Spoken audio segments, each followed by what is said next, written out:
Саламатсыздар окуучулар. Бүгүн биздер менен 9 майда өткөрүлө турган Улуу Ата мекендик согуштун 76-жылдыгына карата согуштагы кыргызстандыктардын эркиндиги жөнүндө эске салмакчыбыз. Бүгүнкү биз сабакты баштаар алдында мен сиздер менен сабакты өтүү шарттарын түшүндүрүп коеюн. Бул болсо ошол бачоктор, мындайча айтканда ошол согуштагы эрдик кылган адамдардын саны баардык жагынан жазалган, сандары менен кошо жазалган. Бул жерде суроолор чыгат. Силер болсо мен силерге мына лотереяларды таратам. Анан ушул лотереялар менен чыккан катар саныңар менен жооп бере бересиңер.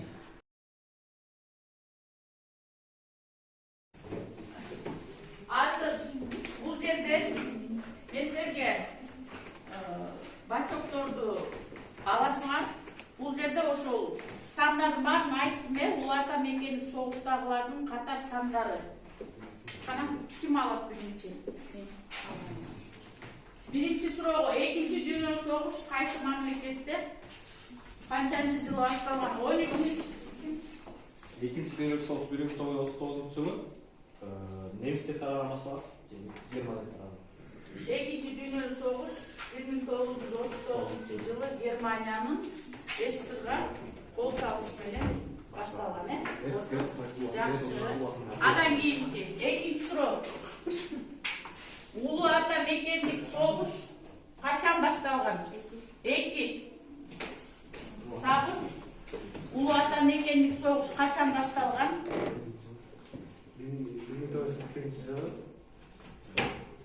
1941-жылы 22-июнда. Катыраак жооп беребиз. Андан кийинки суроо. Советтер Союзунун баатыры деген наамды ким алган? Айтыңдар. Биринчилерден болуп ким алган? 18 жооп. Андан кийин дагы Советтер Союзу деген баатырды 8 наамды биринчи ким алган? Эгерде жообун билгендер болсо жооп бере берсеңер болот. Биринчи Советтер Союзунун баатыры деген наамды ким алган? Билгендер жооп бере берсеңер болот, кол көтөрүп. Мишон Шопоков алган. Ошого бересиң. Андан кийинки суроо Байгазы алып кой. Кийинки суроо. Советтер Союзунун баатыры наамын 2 жолу алган жоокер. Ии гана Элмара жокпу жооп? Ии гана. Советтер Союзунун баатыры наамын 2 жолу алган Талгат Бегелдинов учкуч. Буга чейин дагы билишибиз керек. Талгат Бегелдинов 2 жолу Советтер Союзунун баатыры деген наамды алган. Бергендерге жылдызча деп коебузбу. Ыйыктыкчаларды берип коелу. Дагы кимге жооп берди? Анан кийин Сезим болсо жооп бере албай калды.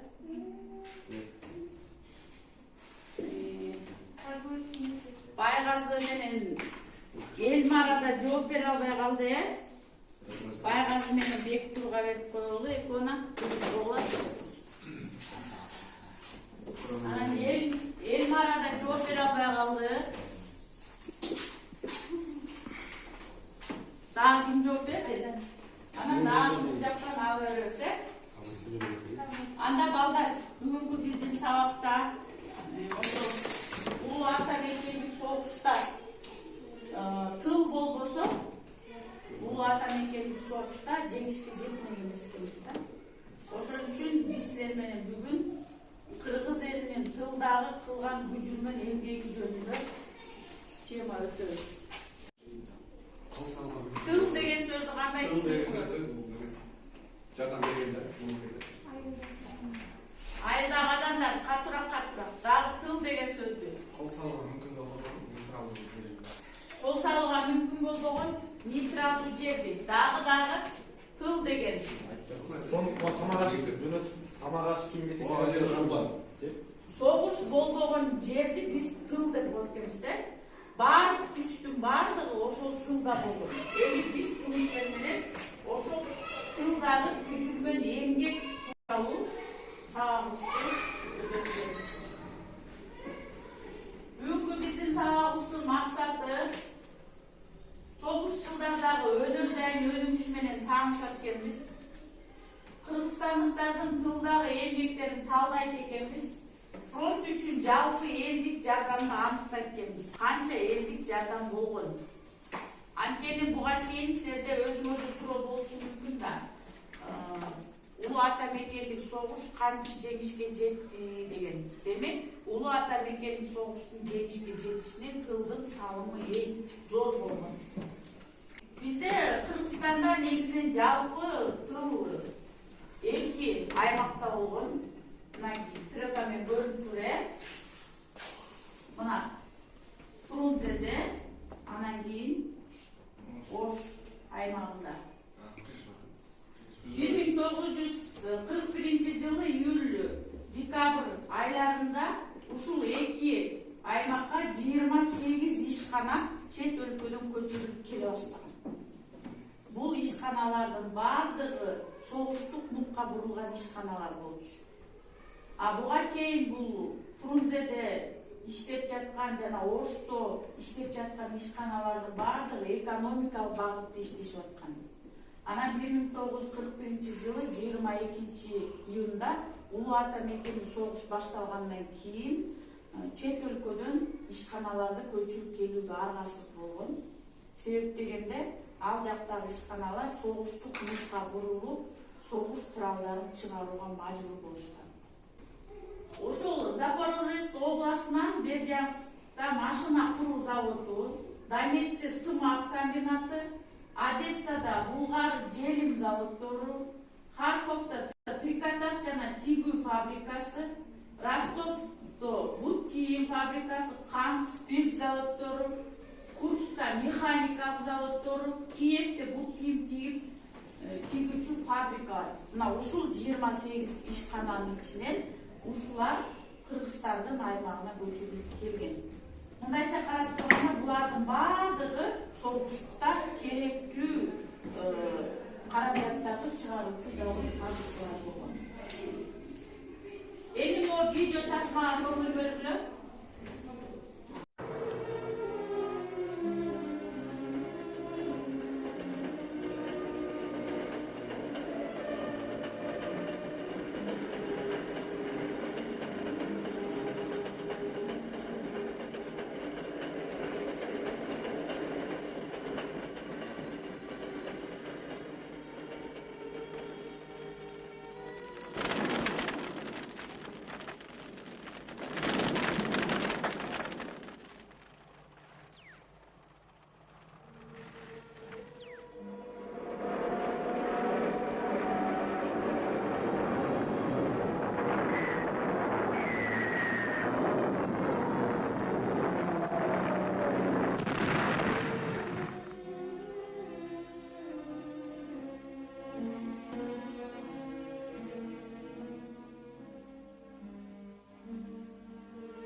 Видео тасмада биз ошол согуш мезгилинде эвакуация болуп аткан жарандарды көрүп атабыз.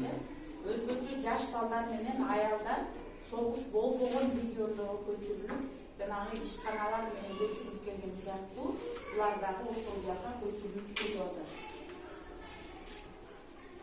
Анан ошо менен экинчи дүйнөлүк согуш башталгандан кийин чоң чүй каналы курулуп баштаган. Мына жалпы ушул чоң чүй каналы аял эркек дебестен бардыгы ата мекен үчүн деген уран менен жапырт ошол ишканалар менен эл жапырт тырмак тылда күчүнөн эмгекти башкан. Тылда күчүнөн эмгек болсо азыркы бул болсо азыркы асыркы кезиндебиз да. Азыр уже бул жаңы деңгээлге жетип калган. Ал эми завод, фабрикаларда иштөө кандай болгон? Мына тасмага көңүл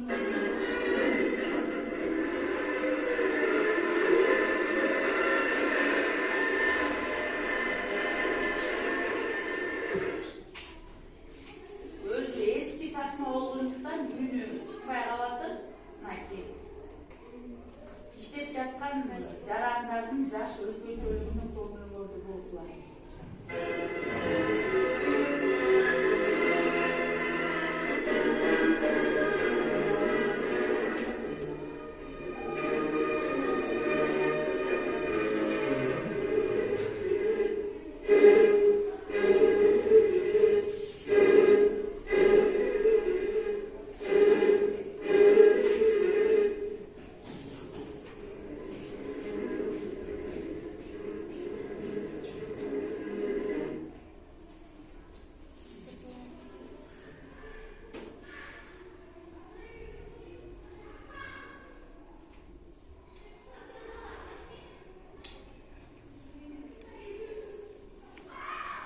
Элдин жалпы эмгеги менен чоң гидроэлектр станциялар курулуп баштаган. Көрдүңөрбү силерге окшогон жаш кырактагы балдар эле жанагындай автоматтык түрдө сварка кыла турган электр ширетүүчү жерлерде иштешип атат. Жаш кыздар чоң сандалдар менен топурак таштарды ташышып, жалпы тылда ушундай күчү менен эмгектип жүргөн. Анан ошол мезгилде баягы эркектердин көбү согушка кеткендиктен бул жакта калгандар алар үчүн согуш үчүн ар бир кырмандардан душмандын эмесине ташталган снаряд деген уран менен тала айылдагы тала иштери дагы ошол согуш мезгилинде токтогон эмес. Тез аранын ичинде мектепте окуучуларды, кыздарды, аялдарды трактор, комбайн айдоо иштерине окута башташты. Анан ошонун негизинде айыл чарба иштеринин баардыгын жаш балдар менен аялдар согуш болуп атып деп отура бербестен буудай, кызылча, пахтан айдоо менен эмгектенишкен. Тала айыл чарбасында баардык жумуштарды мынакей аялдар жаш балдар менен кылышкан. Булардын негизинде алар убагында чөп жыйнашып, убагында буудай эгирлерди айдашып, айыл чарбасында дагы иш абдан айылдуу жүргөн. Анан ошол негизинде баягы баардыгыбыз ошол жаш гвардиялык уюмдар түзүлө баштаган. Биз ошол согуш токтосун, бирок биз дагы нары жашайбыз деген уран менен алар өздөрүнүн тылдагы эмгегин жүргүзүшкөн.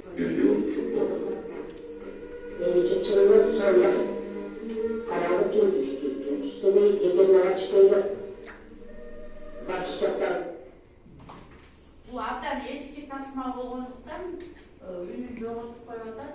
Келиндүү Шопокова ошол мезгилде тылда эң жүрмөн аялдардын бири болгон. Карагылачы, баары кетмен менен бул ошол 2 жылда алынуучу түшүмдү алган социалисттик эмгектин баатыры наамына ээ болгон аялдардын бири болгон. Күндүн ысыгына, жаңгырына карабастан аялдар айылда, жаш балдар күчүнөн эмгек кылышкан.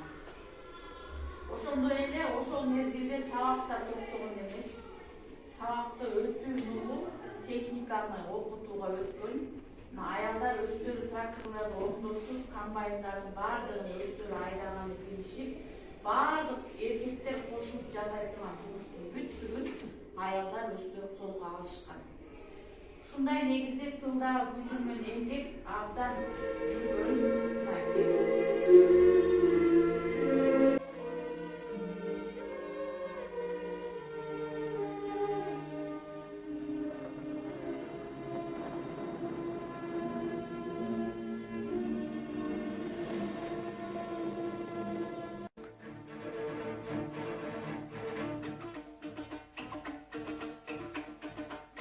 Teknikалық жетişmeye kalan жерlerin bardığın kolmen orup çıkışkan gektar жердің bardığın. Bulardan negizgi uranı her bir alıngan buğday düşmanın havasına snaryat degen uran menen unaydı. Tılдағы gücüмен еңбекти жаш баладан жогорку каттам адам аяларга чейин иштеп жүрүшкөн. Техника менен дагы, кол менен дагы баардык тылдагы gücüмен жүрүшкөн.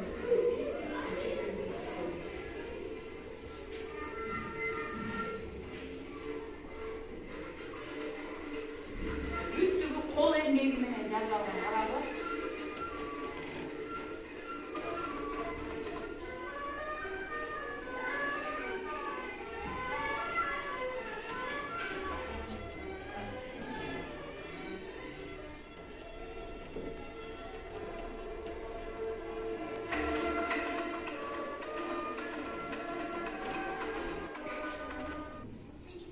Негізден қызылша қасу мезгілі көрінөрү қан қызылшасы.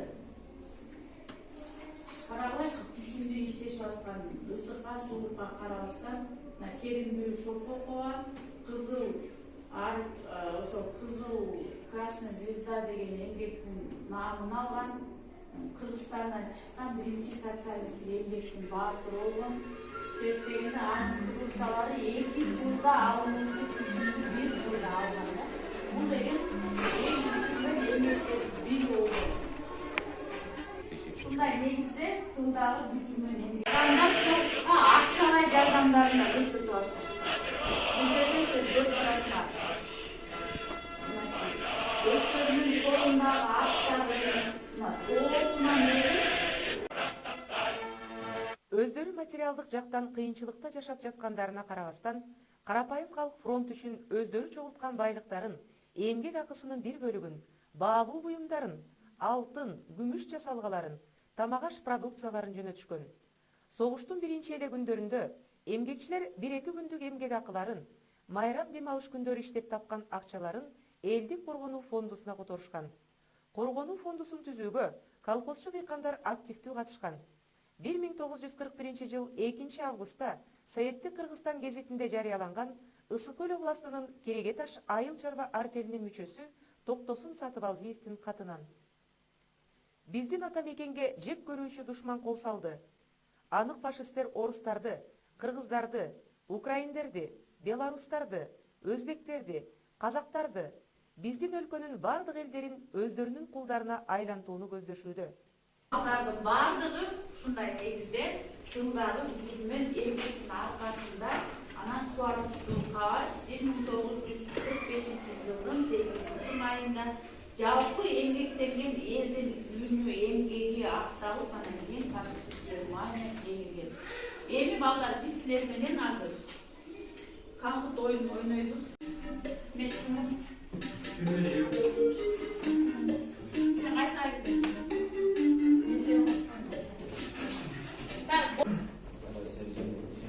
Soğuş yıllarında ayıl çarba emgekçilerinin uğrağının bardığın front üçün, bardığın cekiş üçün.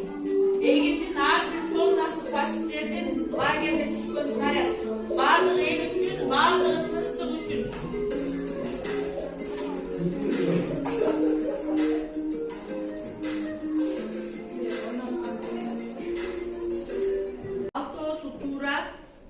Egindin her bir tonnası faşistlerin lagerine düşkün snaryatta.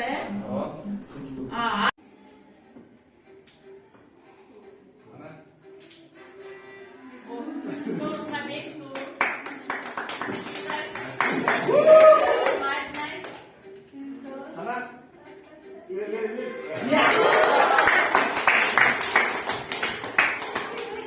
Ana 4. mesle Aydana, 5. mesle Baygazı.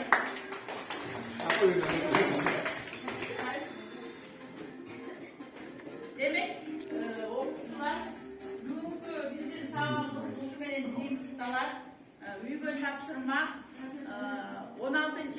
paragrafta okup tılдағы gücüмен emgek boyunca özünün çakan oyunlarını yazıp berесиңер. Сабакка катышып бергениңерге чоң рахмат.